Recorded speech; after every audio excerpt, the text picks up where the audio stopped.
अल्लाह पर यकीन।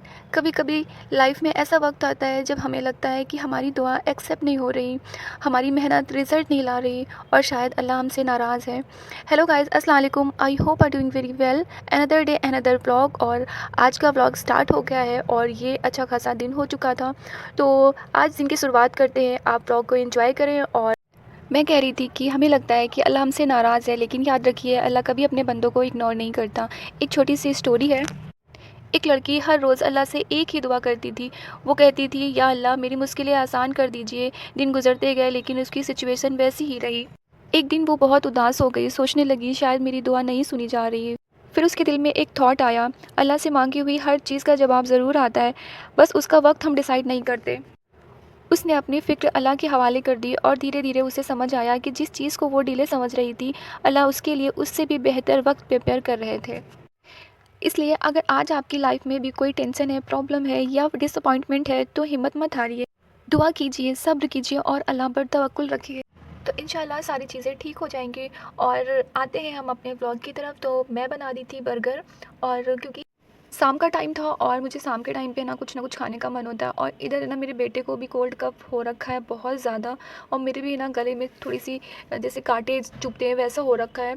तो मैंने सोचा कि चलो टी बनाकर पीते हैं। तो साथ में थोड़ा सा ये भरता रखा हुआ था, क्योंकि सुबह बने थे आलू के पराठे, तो उसका भरता रखा हुआ था। तो मैंने सोचा कि चलो बर्गर बना लेते हैं। अच्छा, आप में से किस किस को ये ट्रिक पता है कि जब बर्गर बनाते हैं तो जो इसकी टिक्की होती है ना, वो फैले ना, एकदम वैसे बने जैसे बाहर से हम बर्गर लेते हैं तो वैसी है ना टिक्की बने। तो उसके लिए आप उसमें आलू के पेस्ट के साथ क्या यूज़ होता है, आप लोगों में से किस किस को ये चीज़ें पता है, मुझे कमेंट सेक्शन में बताइएगा।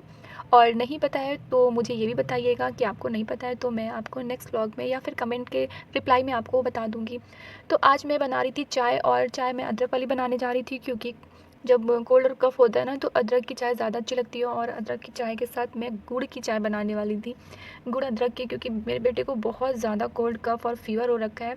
मुझे लगता है उसे अपनी अपी की याद आ रही है, क्योंकि जिस दिन से है ना वो रैबली से वापस आया है ना, बहुत ज़्यादा रो रहा है, बहुत ज़्यादा मिस कर रहा है। मेरी नन की बेटी से उसका बॉन्ड बहुत स्ट्रॉन्ग वाला है। और वो शायद अपी की याद में उसको फ़ीवर भी आ गया है। और आज सुबह भी है ना, वो उठते साथ ही वो पूछने लगा कि मम्मा आप अपी के पास चलेंगी ना। वो खुद से इतनी अच्छी अच्छी बातें करता है और बोलता है कि मम्मा मेरी वो बहन है, वो मेरी बहन है, वो मेरी अपी है। और उसकी फूफी ने उसके लिए बबल गन और फ़ैन दिया था, तो वो किसी को टच भी नहीं करने देता। बोलता है वो मेरी फूफी ने दिया है, मेरा है, हर चीज़ मेरी फूफी मेरी फूफी। जब से वहाँ से आया है ना, इतना ज़्यादा वो प्रेशर दे रहा है कि मुझे जाना है वहाँ पे। तो अब बच्चा है, उसको समझा तो सकते नहीं, क्योंकि वो अभी बच्चा है और उसको इतनी समझ नहीं है कि हम वो बहन भाई हैं, लेकिन हमेशा एक साथ तो नहीं रह सकते।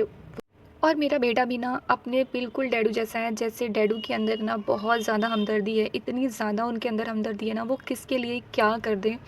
शायद अपने हक़ का भी है ना, अगर उनको अल्लाह पाक इतना नवाज़ दे तो वो अपने हक़ की भी चीज़ें ना ज़रूरतमंद को और दूसरों को दे दें। वो इतने ज़्यादा अच्छे हैं। और वैसे ही है ना, उनका बेटा भी है बहुत इमोशनली, बहुत सबसे प्यार करने वाला, अटैचमेंट बहुत जल्दी उसकी होती है, और अपनी फैमिली से तो बहुत ज़्यादा उसकी अटैचमेंट होती है। तो जो एक कहावत सुनी है कि जो क्या कहावत है, नीम का कीड़ा नीम में लगता है, वो एकदम एग्जैक्ट वाकई में होती है। क्योंकि ये अपने है ना ददियाल साइड वालों को कुछ ज़्यादा ही पसंद करता है। और बहुत ज़्यादा मिलता नहीं है, लेकिन बहुत अच्छे से वो जानता है ये मेरे ये चाचू हैं, वो मेरे वो चाचू हैं, मेरी फूफी हैं, ये है। तो बस माशाल्लाह अल्लाह पाक ऐसे ही है ना, इनके दिलों में ऐसे ही हमदर्दी मोहब्बत बना के रखे। और जिस तरह ये सबसे प्यार करता है, उसी तरह माशाल्लाह से इससे भी सब लोग बहुत ज़्यादा प्यार करते हैं, क्योंकि ये भी है ना अपने घर के इकलौते हैं। और बस मेरी ये चाय बन चुकी थी और मैं अपने बेटे के लिए लेके गई, तो उसने बर्गर तो नहीं खाया, बर्गर मैंने ही पूरा फ़िनिश किया। और टी सिर्फ़ उसने टी ही पिया था, क्योंकि उसको टी बहुत ज़्यादा पसंद है, उसके डैडी को और उसको है ना टी बहुत ज़्यादा पसंद है। तो आई होप आपको जो ये मेरे व्लॉग हैं ये अच्छे लग रहे होंगे। और डेली व्लॉगिंग करना बहुत ज़्यादा टफ़ होता है, क्योंकि आप हर व्लॉग में मैं ये चीज़ बताती हूँ कि एक बच्चे के साथ घर के काम और साथ में व्लॉगिंग करना, एडिटिंग करना, वॉइस ओवर देना, इन सब के बीच में ना, और उसको है ना टाइमली अपलोड भी करना। क्योंकि अभी है ना एक मेरा व्लॉग जो गया है, जिसमें मैंने कलेक्शन, कपड़ों के कलेक्शन को दिखाया था, उसमें मेरा है ना कॉपीराइट आ गया था, क्योंकि मैंने थोड़ी सी क्लिप जो थी बबल वाली, उसके साथ टीवी में एक सीरियल चल रहा था और वो क्लिप आ गई थी, तो कॉपीराइट आ गया था। फिर मुझे उसका उसका वो पार्ट जो था ना जिस पे कॉपीराइट था, उतना डिलीट करना पड़ा।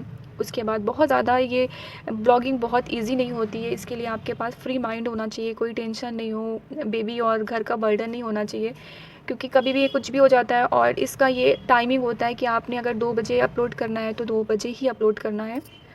और वॉइस ओवर देना, फिर उसके लिए है ना थंबनेल बनाना, डिस्क्रिप्शन रेडी करना, हैशटैग, टाइटल, बहुत सारी चीज़ें होती हैं जो कि आप लोग जो भी है ना 8, 10 और 6 मिनट का व्लॉग देखते होंगे तो आपको लगता होगा इसमें है ही क्या, लेकिन बहुत सी चीज़ें, बहुत सी मेहनत लगती है।